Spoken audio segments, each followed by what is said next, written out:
Assalamualaikum warahmatullahi wabarakatuh. Waalaikumsalam warahmatullahi wabarakatuh. Ya, selamat pagi semuanya ya yang sudah stay tune di podcast kita yang luar biasa tentunya ya. Ada podcast Abah dan Uma.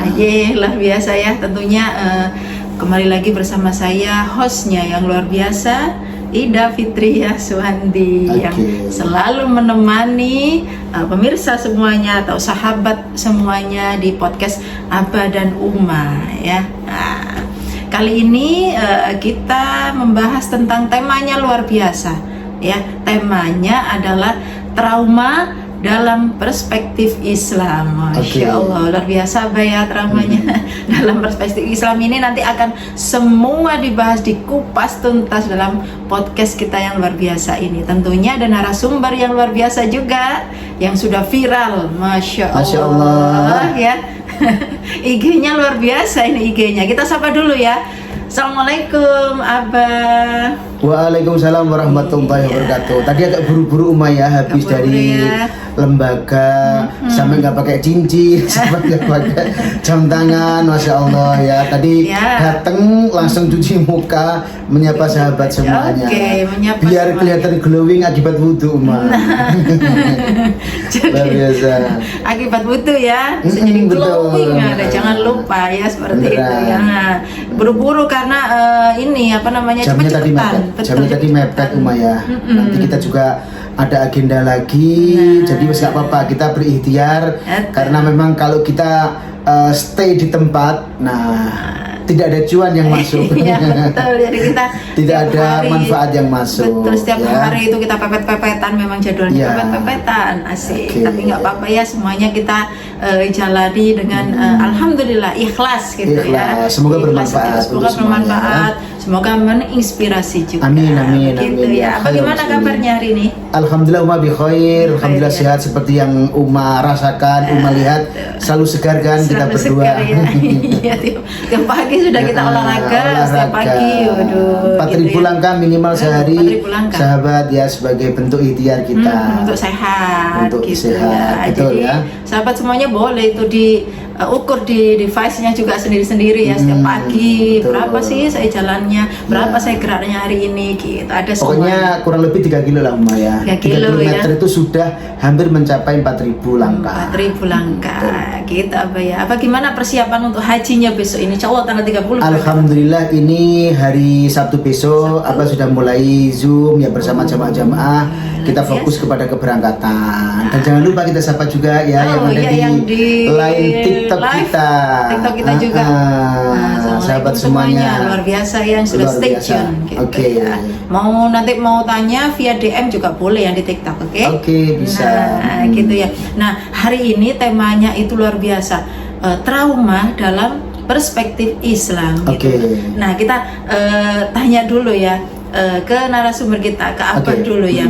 Jadi trauma itu memang menyisakan segala sesuatu yang bikin gak nyaman, begitu ya, bikin gak nyaman, bikin kecewa, bikin takut, bikin minder kan gitu ya. Nah, sebenarnya itu trauma itu boleh nggak sih Abah dalam Islam? Trauma yang sangat mendalam itu boleh nggak sih? Oke Uma, terima kasih. Kami sahabat dulu ya untuk sahabat-sahabat semua yang ada di TikTok juga, ada yang ada di YouTube juga. Semuanya terima kasih atas semuanya ya, telah memberikan yang namanya kesempatan kepada kami berdua untuk saling memberikan manfaat. Baik, tema kita seperti yang disampaikan oleh host kita tercinta ya. Ini ada Uma ya, Uma Ida Fitria yang selalu hadir untuk menyapa kita semuanya ya, mendampingi saya ya.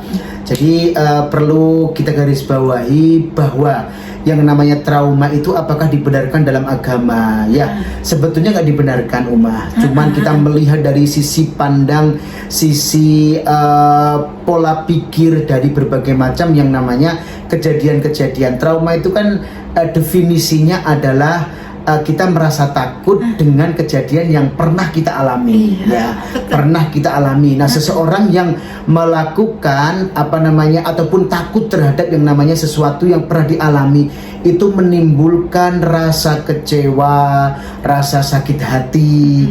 Nah, terutama ini meninggalkan bekas, ya, rasa takut yang mendalam, ya. Karena apa? Ya itu banyak sekali umat. Kenapa kok mereka trauma? Ada kejadian mungkin kekerasan fisik, ya kan? Terus mohon maaf kekerasan seksual, kekerasan batin, kekerasan yang dialami mengenai pola pikir dan segala macam. Itu bentuk daripada trauma, dan trauma itu benar-benar akibatnya sangat luar biasa fatal, kalau nggak diiringi dengan kita lebih dekat dengan Allah Subhanahu wa Ta'ala, gitu, Gitu. Betul. Pokoknya kuncinya kita pasrahkan saja deh sama Allah, gitu ya. Kita berdoa sama Allah, gitu ya. Jadi innallaha yuhibbul mutawakkilin. Jadi Allah itu benar-benar suka banget, ya. Allah itu sangat-sangat mencintai, dan Allah love banget ya dengan orang-orang ataupun hamba-hambanya yang notabene itu selalu bertawakal kepada Allah. Tetapi perlu kita ingat ya, sebelum kita tawakal, kita harus melakukan dua hal dulu. Yang pertama adalah ikhtiar, yang kedua adalah doa, dan sekaligus kita itu tawakal kepada Allah Subhanahu wa Ta'ala. Dan di tengah-tengah ikhtiar juga kita harus berdoa, dan di tengah-tengah doa kita juga harus benar-benar ikhlas. Ikhlas artinya apa? Benar-benar memasrahkan semua kepada Allah Subhanahu wa Ta'ala, gitu, Jadi kalau orang yang mengalami trauma yang berkepanjangan, itu berarti mohon maaf kadar imannya itu sangatlah tipis, ya, sangatlah tipis. Karena memang apa? Kita tahu ya bahwa inna auliya Allahu la khaufun alaihim walahum yahzanun. Seorang waliullah, ya, apalagi nabi, ya, nabi dan rasul, itu dalam diri beliau itu tidak ada yang namanya rasa takut ataupun rasa khawatir, apalagi trauma. Karena apa? Beliau semuanya kadar imannya luar biasa, ketakwaannya luar biasa. Jadi beliau itu pasrah diri kepada Allah Subhanahu wa Ta'ala atas apa yang dilakukan, atas apa yang diterima dari Allah Subhanahu wa Ta'ala. Senang beliau juga tawakal, ya kan? Nikmat tawakal. Terus mendapatkan ujian itu juga dilakukan dengan bertawakal kepada Allah Subhanahu wa Ta'ala. Dan apa jadinya kalau Rasulullah trauma, ya, mau dakwah dilempari kafir Quraisy batu, besok nggak mau dakwah. Nah, itu makanya Rasulullah itu sebagai uswah kita, ya, sebagai suri tauladan yang terbaik untuk kita, uswatun hasanah, ya. Jadi Rasulullah misalkan kok seperti umat tadi katakan bahwa Rasulullah hari ini dilempari dengan kotoran unta, besok diludahi seseorang, terus besok itu Rasulullah mau ditangkap, mau dibunuh. Terus Rasulullah gini, saya takut ya kalau menyebarkan agama Islam ini, bagaimana nanti kalau saya mama dibunuh, bagaimana saya diludahi lagi, bagaimana saya nanti itu dikeroyok segala macam. Nah, kalau Rasulullah takut, Islam nggak mungkin menyebar sampai ke kita, gitu, Makanya tidak ada keraguan-raguan dalam diri para aulia Allah. Aulia juga termasuk beliau-beliau yang notabene dipilih oleh Allah menjadi Nabiullah dan juga menjadi yang namanya Rasulullah. Karena gini, trauma itu adalah merupakan akibat daripada sesuatu yang pernah dialami seseorang. Nah, sesuatu yang dialami seseorang tadi itu itu kan juga ujian. Ya, betul. Ujian, Jadi ada banyak ujian yang telah Allah siapkan untuk seluruh hamba-hambanya. Tidak ada satupun orang yang bebaskan, bebaskan ataupun lepas daripada ujian. Kalau nggak ada ujian, berarti tidak ada yang namanya kenaikan tingkat, kenaikan pangkat, kenaikan kelas, dan juga kenaikan prestasi, ya, Jadi kita juga harus paham. Di Quran surat Al-Baqarah ayat 286 Allah berfirman, la yukallifullahu nafsan illa wus'aha, la yukallifullahu nafsan illa wus'aha. Yang artinya apa?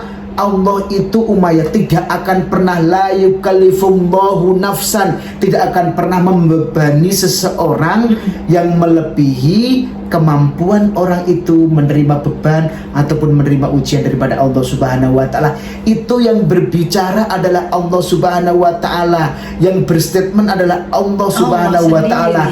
Dan kita harus tahu dan harus yakin, harus mantap, harus percaya bahwa perkataan Allah kalamullah fil Qur'anil Aziz itu memang benar-benar real, tidak akan pernah Allah ingkari umat. Jadi kalau orang sudah punya iman ya gitu umat ya, artinya seperti Nabi, seperti Rasul, seperti waliullah itu beda dengan kita-kita yang orang awam ini umat.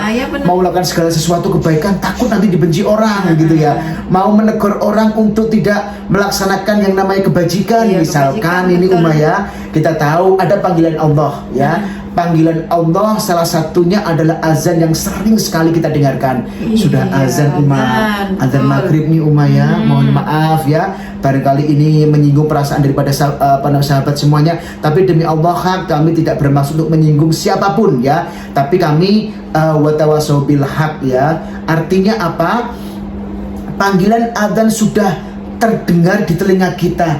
Yuk, kalau memang tidak ada udzur ya, meskipun kita di jalan, segera niati dalam diri kita untuk menjawab adzan tersebut, dan juga niati untuk mencari tempat yang aman ya, tempat yang aman untuk melaksanakan ibadah sholat. Kadang-kadang yang sering terlupa, sering kita khawatir itu pada saat kita melakukan perjalanan pada saat maghrib ataupun asar di rumah kadang-kadang. Nah ini kan gini, kalau subuh sih insya Allah banyak orang yang meluangkan waktu untuk sholat subuh ya. Tapi pada saat maghrib ini adalah tempat kadang-kadang sibuk-sibuknya kaum hawa. Kaum hawa. Loh, tapi anehnya mohon maaf, sibuknya ini bukan mempersiapkan diri untuk ke masjid musola, tapi sibuk mencari tempat untuk berghibah. Masya Allah, naudzubillah ya. Jadi jangan sampai, mohon maaf juga, ini bukan kok niat untuk mengkritik tajam keras, tapi memang ayolah kita introspeksi diri ya. Apakah kita benar-benar sudah memenuhi panggilan Allah, panggilan yang sering kita dengarkan, panggilan yang benar-benar mudah dan murah kita lakukan ya, panggilan azan tadi umat. Nah kalau di jalan tol ya cepat-cepat segera berniat, ini rest area di mana ya, rest area di mana ya. Jangan sampai kita nanti itu non sewu di perjalanan kita juga takut untuk melaksanakan ibadah sholat, kita milih ya, dalam artian kita takut ketinggalan sholat, tapi kita memilih tempat yang nggak aman. Misalkan di tuangan, meskipun kita boleh kan, sudah punya wudhu, ngelar sajadah di apa namanya ganggangan, pinggir hutan yang sepi, ataupun mungkin ada banyak apa namanya begal segala macam ya. Terus kemungkinan besar juga nanti itu banyak hewan-hewan yang notabene buas gitu ya, itu juga nggak diperbolehkan. Jadi cari tempat yang aman, melihat keurgensian daripada sholat itu sendiri, tapi Allah juga memberikan yang namanya kelonggaran. Bahkan pada waktu itu juga ada ya, dia sahabat itu diminta oleh Rasulullah untuk apa? Untuk menali itu apa ya? Mengikat untanya di tempat yang aman. Jangan sampai Allahu Akbar, untaku di mana ya? Allah Akbar, mobilku udah tak kunci belum ya? Nanti tiba-tiba ada ini segala macam. Nah, itu juga nggak boleh. Berarti kita telah menduakan Allah Subhanahu wa Ta'ala. Gitu umat. Gitu ya. Betul. Jadi sebisa mungkin nanti maghribnya itu juga dibenahi gitu ya. Sholatlah umat ya. Sholat ya. Gitu. Dibenahi. Karena memang as-sholatu ala waktiha. As-sholatu ala waktiha ini termasuk salah satu amalan yang sangat disuka oleh Allah Subhanahu wa Ta'ala. Dan kita perlu ingat juga ya umat ya, bahwa yang namanya panggilan daripada Allah Subhanahu wa Ta'ala itu bukan panggilan yang abal-abal. Artinya beneran, ayo sholat ya, ayo sholat ya. Ya hayya 'alas sholat. Nah, ayo kita sholat, hayya 'alal falah, mari kita menuju ke kemenangan gitu umat ya. Jadi kalau kita memperbaiki sholat kita ya, otomatis Allah juga berjanji akan memperbaiki kehidupan kita. Betul. Begitu. Jadi nanti trauma itu memang ya kita mendekat saja sama Allah. Lebih mendekat sama Allah. Nanti niscaya nanti traumanya itu pelan akan hilang. Akan hilang dengan sendirinya. Pokoknya percaya deh. Percaya aja. Believe please ya. Ya. please believe kepada Allah Subhanahu wa taala. Jadi Allah tuh kalau kita sudah yakin sama Allah, kita percaya sama Allah, iman kita sudah kuat, rasanya tuh masya Allah, enak, bener-bener tenang ya. Lebih enak. Ya walaupun kadang-kadang juga non sewu ya seperti ustadz, kiai pun juga kadang-kadang juga mempunyai rasa trauma. Abbas ini juga pernah punya rasa trauma ya Uma ya. Bahkan Uma ini kan punya cerita ya Uma ya. Nah, punya cerita ya. Iya, saya tuh ada cerita ya. Salah satu pernah itu begini ceritanya. Iya, gimana Uma, ini saya dengarkan ini. Nah, ini ada salah satu wanita, perempuan ya, dia itu perempuan lulus sekolah SMA, lulus SMP. Dia itu mondok, lulus SMP. SMP ya. langsung mondok gitu ya, Uma. Dia itu mondok sama keluarganya, sama ibunya, sama ayahnya tuh disuruh mondok. Lah, pondoknya ini juga bagus, kredibel gitu ya. Nah, di tengah-tengah mondok itu ternyata dia sendiri nih yang cerita. Ternyata ada kekerasan seksual gitu ya, mohon maaf ya. Jadi ada kekerasan seksual, entah itu dia sama Pak Yainya atau sama siapa kita nggak tahu, pokoknya di pondok itu. Itu setelah dia lulus itu menyisakan banyak trauma di dirinya. Jadi traumanya mendalam banget sampai dia nikah. Akhirnya nikah, dia punya anak. Nah, si anak ini akhirnya disekolahkan di sekolahan yang notabene-nya bukan sekolah Islam. Jadi di lembaga yang bukan Islam, betul, yang bukan Islam. Jadi mulai TK, SD dia disekolahkan di yang bukan Islam. Nah, bukan lembaga yang bukan Islam banget, bukan gitu ya. Nah, disekolahkan di sekolah yang lain gitu. Maksudnya gitu. Nah, saya punya anak, saya nggak mau anak saya gitu statementnya. Saya nggak mau anak saya nanti seperti saya kena kekerasan seksual di pondok. Jadi saya sekolahkan di yang non muslim atau non Islam.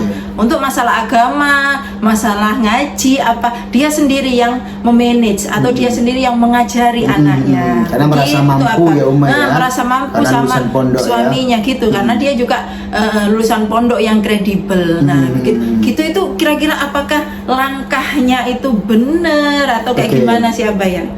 Kita diskusi aja Abah. Nah, ini PR ya bagi kita semuanya juga, termasuk suaminya temannya Uma. Nah, jadi gini Uma, yang dilakukan tadi itu sebetulnya memang dia ya itu ingin menyelamatkan diri dan juga keluarganya dari segala sesuatu yang pernah menimpa mbaknya itu tadi. Ya, akibat trauma akhirnya beliau itu memilih jalan yang menurut saya ya kurang tepat Uma. Ya, jadi dia pokoknya no dengan pondok pesantren sudah untuk anaknya. Lembaga pendidikan Islam juga no gitu ya. Bukan ya, enggak mau pokoknya. Sekolahnya dipindah ke sekolah yang non muslim. Betul. Jadi gini, sebetulnya semua lembaga itu mempunyai visi dan juga misi yang jelas Uma ya, yang baik. Lembaga non muslim pun saya yakin pengelolanya, pendiri, founder, owner dan juga para sivitas akademikanya itu mempunyai tujuan, visi dan misi yang jelas. Mesti menciptakan anak-anak ataupun lulusan-lulusannya itu berakhlakul karimah, berakhlakul karim, mempunyai budi pekerti.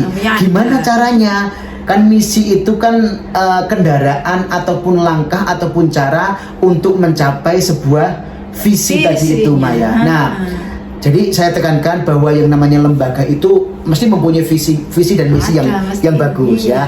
Kok ternyata memang jalannya itu salah, berarti itu ada oknum ya. Seperti kapan hari itu ada kan Oma ya, sekolahan besar ternyata memang visi misinya benar, cuman memang nun sewu ada beberapa oknum yang menjadikan lembaga itu menjadi tidak amanah lagi. Ini bahaya banget. Nah, terus gini Uma, mengenai pemilihan lembaga pendidikan, di mana mohon maaf ya kita ini adalah orang muslim ya. Terus boleh nggak mensekolahkan anak-anak kita itu di lembaga yang non muslim? Boleh banget. Ya, kita bisa kan di Indonesia ini juga kita sudah mentolerir yang namanya ada beberapa macam agama, termasuk salah satunya adalah Islam dan agama-agama yang lain ya. Nah, apakah boleh? Jawabannya boleh Uma. Tetapi jangan terlalu diyakini bahwa dengan menyekolahkan dan tidak mau ya ISEK itu berdekatan dengan ataupun berdampingan dengan lembaga yang Islam, akhirnya memilih segala sesuatu yang belum pasti juga. Artinya apakah ada jaminan di lembaga tersebut itu tidak terjadi yang namanya konflik, tidak terjadi yang namanya kekerasan seksual lagi, tidak terjadi yang namanya bullying gitu bullying, ya. Ya. Nah, bullying. Nah, ini kalau memang kita menghindari masalah tapi ada masalah lagi ini bahaya. Karena biasanya di satu komunitas, di satu lembaga yang itu mungkin ya mayoritas mungkin beragama A misalkan, terus ada orang ataupun siswa beragama. Ini kadang-kadang kadang-kadang ini membuat yang namanya satu keadaan yang kurang harmonis. Kenapa kok seperti itu? Nah, belum tentu juga antara siswa-siswi yang lain itu mempunyai toleransi beragama yang kuat, Ya, apalagi masih kecil. Apalagi masih kecil. Loh, kamu ibadahmu kok gini, aku begini, teman-teman begini, kamu begini. Nah, itu yang dikhawatirkan.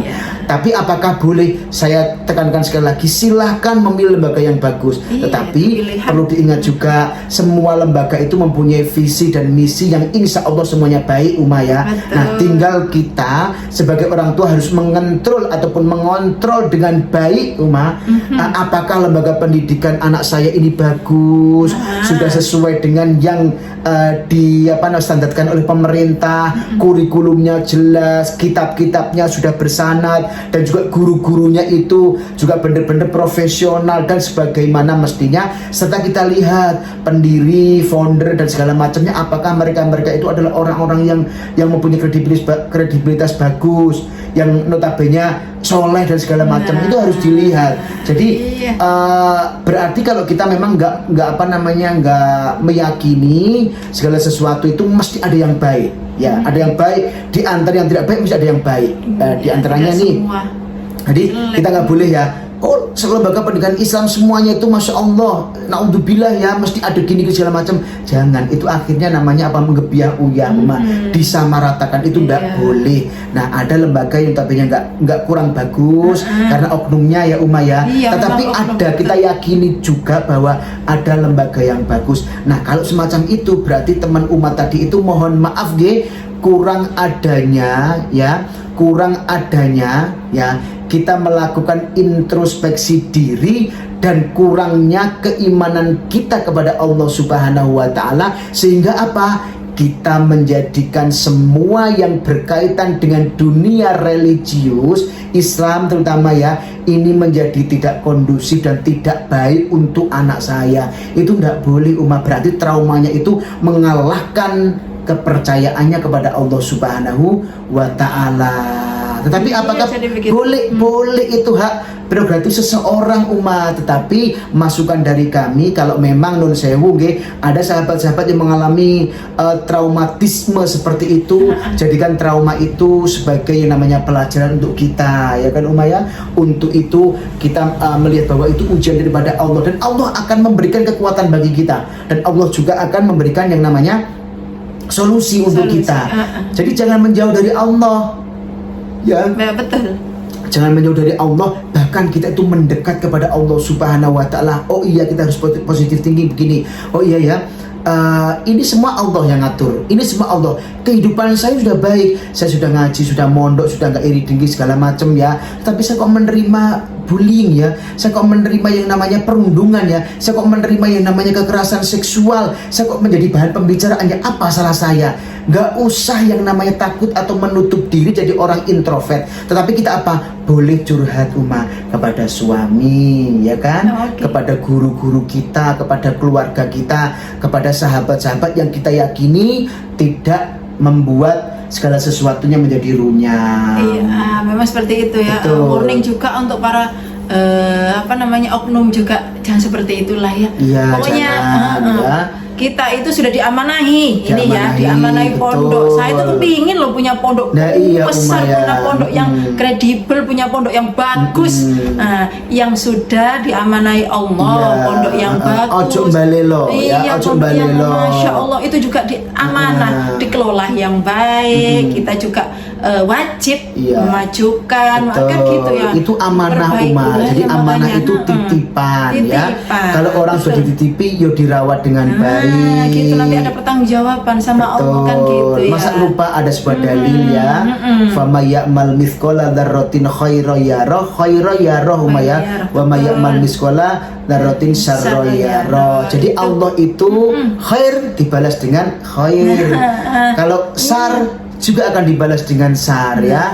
Ya, artinya apa? Seperti itu. Baik dibalas baik oleh Allah, dan kita juga akan benar-benar dihukum oleh Allah kalau kita melakukan yang namanya ketidakbaikan ya. Gitu. Allah sudah berjanji banyak sekali ayat ya. Kita kufur, akibatnya kita nggak diberi nikmat. Kalau kita memang benar-benar mensyukuri nikmat Allah, akan ditambah nikmat itu. Dan perlu kita ketahui bahwa ya, untuk sahabat semuanya yang mengalami trauma ini, terus ya, kencangkan ikat pinggang kita untuk menuju kepada Allah Subhanahu wa Ta'ala, dan juga kencangkan langkah kaki kita untuk menuju kepada Allah Subhanahu wa Ta'ala. Fafirru ilallah, itu langkah terbaik umat. Dengan cara apa? Bertakwa kepada Allah Subhanahu wa Ta'ala. Dan kita yakini ya, di Quran surat Al-Insyirah ayat 5 sampai dengan 6 umat ya.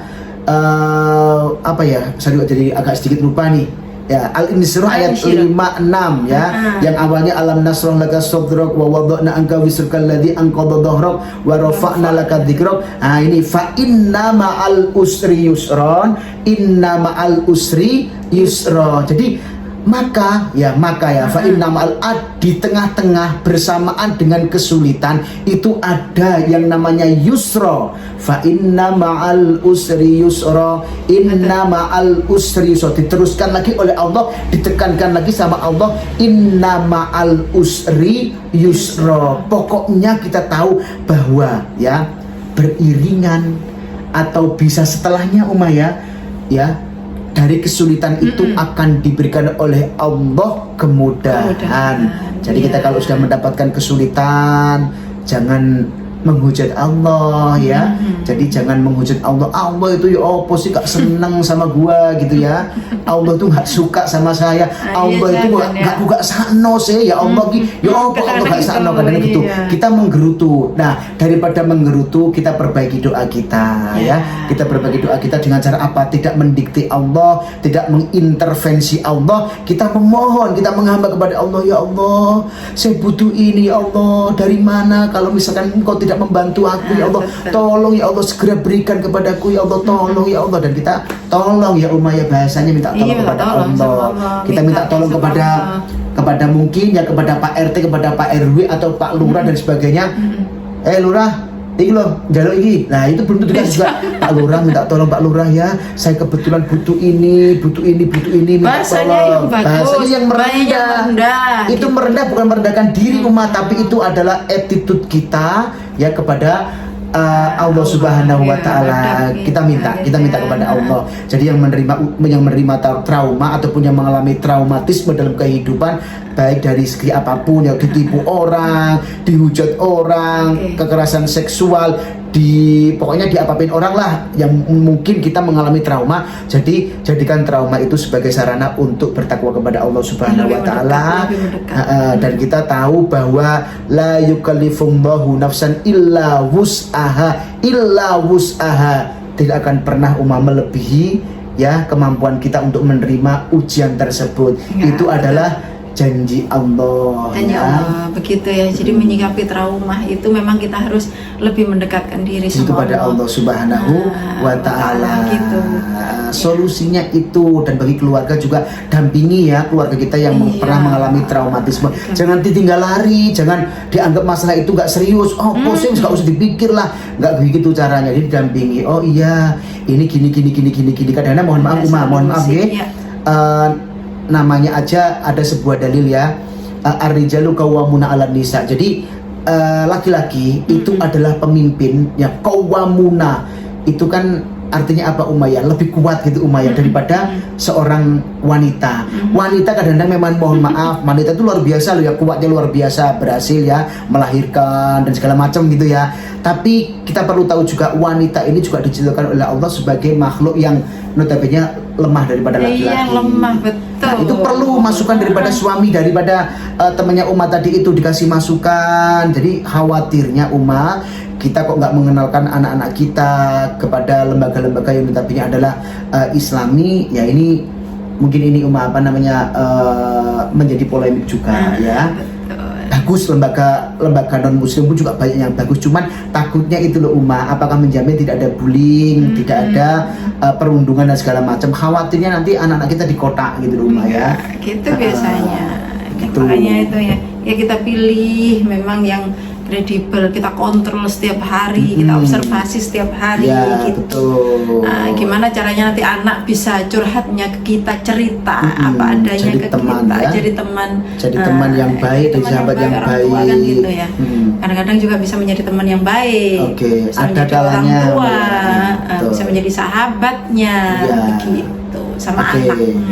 Betul Itu loh, Ma. Jadi intinya trauma itu bisa perlahan-lahan hilang, perlahan-lahan tidak menjadi beban apabila kita Alhamdulillah ya. Iya, Ya, jadi tetap kita mendekatkan diri kepada Allah Subhanahu wa taala. Kita rangkul keluarga kita untuk selalu berada di jalan Allah Subhanahu wa taala. Itu adalah solusi yang tepat bagi kita semuanya untuk menghadapi yang namanya berbagai macam ujian daripada Allah Subhanahu wa taala. Pokoknya gini, kalau kita udah baik ya, kita merasa udah baik. Ya, udah baik itu gimana tuh Uma ya? Ya kita nggak iri dengki sama orang, nggak suka jahatin orang ya. Terus kita sholat juga sudah kita persembahkan. Jadi hablum minallah hablum minannas sudah baik, ya sudah kita berarti juga berpositif tinggi bahwa Allah itu sudah memilih kita untuk menjadi orang yang baik. Nah, selanjutnya bagaimana? Kita terus perbaiki kehidupan kita semuanya dengan cara bertakwa kepada Allah, karena takwa itu majmu Uma. Takwa itu sudah mencakup semuanya, melakukan semua perintah-perintahnya dan juga meninggalkan seluruh larangan-larangannya, termasuk ngerasani itu kan termasuk harus ditinggalkan. Karena kalau nggak meninggalkan meskipun sholat terus tapi suka ngerasanin orang, apalagi yang jelek ya, itu sama juga, saja. Nah, itu sama aja. Jadi artinya gini, antara yang baik sama buruk terus sama-sama gini. Jangan ya. Terus bertakwa kepada Allah Subhanahu wa taala. Itu pembahasan kita tentang yang namanya trauma dalam perspektif Islam. Begitu ya. Jadi semoga podcast kita hari ini juga menginspirasi ya, tentang temanya luar biasa, trauma gitu ya. Oke Abah, ini saya tutup hari ini. Kita sebelum berpisah, kita berdoa dulu Abah seperti biasa. Oke ya, dan jangan lupa tambahlah keimanan kita dengan cara apa? Mensyukuri semua nikmat-nikmat Allah Subhanahu wa taala. Dan jangan lupa healing ya, jangan lupa untuk selalu menghibur diri kita dengan ibadah kepada Allah Subhanahu wa taala. Jangan lupa loh ya, yang namanya keliling dunia, yang namanya keliling Indonesia itu juga termasuk ibadah, bukan kok sok-sokan sombong segala macam. Punya uang 100.000, ayo kita keliling ya dengan cara mencari kulineran yang enak ya. Yang tentunya tidak berlebihan. Untuk apa? Kita tunjukkan kepada anak-anak kita bahwa wa amma bi ni'mati rabbika fahadits, dan kita tunjukkan kepada keluarga kita bahwa Allah itu baik. Jangan kita biarkan anak-anak kita itu tetap mendekam di dalam rumah yang notabene membuat mereka itu bahwa kok hidup seperti ini terus. Kadang-kadang lebih banyak bersyukur, ada referensi. Jadi banyak-banyaklah ya mencari inspirasi. Contoh nih, punya uang 5 juta misalkan, nggak usah keluar negeri, kita cukup ke Bali aja. Kenapa kok ke Bali? Ya kita melihat ya Allah ya, Engkau luar biasa ya Allah, telah menciptakan tanah Lot, telah menciptakan yang namanya GWK begitu megahnya. Itu Allah yang menciptakan melalui tangan-tangan kreatif mereka. Kita melihat pantai ya Uma ya, jangan semua dinilai negatif. Pantai, tanah Lot, segala macam, pantai Lovinap, itu kan banyak bule yang pakai. Nah, jangan dilihat itunya ya Allah. Kita ini aja berarti positif thinking bahwa kita melihat di sana kok bisa ya Allah itu menciptakan yang namanya karunia-Nya untuk kita, air ya, ombak yang begitu tingginya, begitu indahnya dipandang, pasir yang begitu putih dan kelapa yang begitu banyak. Nah, itu bisa menciptakan yang namanya sunrise, sunset ya. Itu juga kita bisa semakin beriman kepada Allah Subhanahu wa taala. Nikmati kehidupan ini, jangan sampai kerja keras kita Nah, ini tidak membuahkan hasil apa-apa gitu ya. Tua, kan ya. Kalau kerja keras ini kerja keras terus orang kalau kerja keras terus menjadi kaya raya belum tentu juga, karena kalau memang orang yang bekerja keras terus menjadi orang yang paling kaya, nah tentunya mohon maaf mereka yang kerjanya keras itu kan ya mungkin kaya raya, tapi ternyata memang bukan itu, lebih cenderung ke apa, bagaimana sih kita melihat dari sudut pandang bagaimana sehingga kita itu lebih benar-benar bisa mensyukuri nikmat Allah, itu yang penting itu. Dan kita bisa menambah yang namanya keimanan kita kepada Allah Subhanahu wa Ta'ala. mensyukuri nikmat Allah. Kalau rekreasi juga seperti holiday kemanapun itu mensyukuri gitu. Holiday kemanapun, ke Dubai, ke Turki, kemanapun itu intinya kita perjalanan, niati saja perjalanan ibadah untuk mensyukuri nikmat Allah sudah. Betul, apalagi ke dua kota suci atau ketiga kota suci, yaitu ada di sana ada tanah daripada sekitaran Aqsa, ada Masjidil Aqsa ya. Terus ada lagi Madinah Al Munawwarah, dan jangan lupa ada tanah haram lagi, tanah suci lagi yang bernama Makkatul Mukarramah, di mana di sana ada Ka'bah Al Musyarrafah yang sangat luar biasa sekali ya. Punya uang untuk ke sana, punya uang ke Eropa, tidak apa-apa, alhamdulillah. Semuanya itu tujuannya adalah untuk berlari kepada Allah, untuk beribadah kepada Allah Subhanahu wa Ta'ala. Iya, menyenangkan keluarga juga ibadah, nanti dapat pahala juga. Begitu ya, menyenangkan anak-anak kita, istri, suami sama. Gitu ya, semuanya dinilai ibadah. Gitu ya. Oke, terima kasih untuk hari ini. Kita berdoa dulu apa? Oke, kita berdoa dulu ya.